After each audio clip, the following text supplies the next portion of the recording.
தமிழ் கடவுள் முருகரோட அறுபடை வீடுகளில் ஒன்று தான் திருச்செந்தூர். ஸோ என்னைக்காவது திருச்செந்தூர் முருகர் சிலையோட முகம் ஏன் இப்படி இருக்குன்னு யோசிச்சிருக்கீங்களா? இதுக்கு காரணம் கிபி 1648ஆம் ஆண்டு டச்சுக்காரங்க தமிழ்நாட்டுக்கு படம் எடுத்து வர்றாங்க. அந்த டைமில் திருச்செந்தூரை திருமலை நாயக்கர்கள் ஆட்சி செஞ்சுட்டு இருந்தாரு. திருமலை நாயக்கர்களுக்கும் டச்சுக்காரர்களுக்கும் இடையே ஒரு பெரிய போர் ஏற்பட்டு அதில் திருமலை நாயக்கரை தோற்கடிச்சு டச்சுக்காரங்க வெற்றி பெறாங்க. அதுக்கப்புறம் திருச்செந்தூர் முருகரோட ஐம்பொன் சிலையை கொள்ளையடிச்சிட்டு போறாங்க.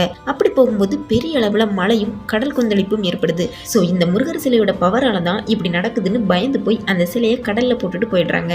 இது நடந்து பல வருடங்களுக்கு பிறகு வடமலையப்ப பிள்ளை அப்படிங்கிற ஒரு முருகர் பக்தரோட கனவுல முருகர் தோன்றி என்னோட சிலை கடலுக்கு நடுவுல இருக்கு அப்படின்னும் அந்த இடத்தை கண்டுபிடிக்கிற வழியும் சொல்றாரு. அடுத்த நாள் காலையில ஊர் மக்கள் சிலரோட கடலுக்கு போய் அந்த முருகர் சிலையை தேடி கண்டுபிடிச்சு மறுபடியும் கோயில்ல வைக்கிறாங்க. ஸோ பல வருஷமா இந்த சிலை உப்பு தண்ணியில இருந்ததுனால அரிக்கப்பட்டு இந்த மாதிரி மாறி போயிருக்கு.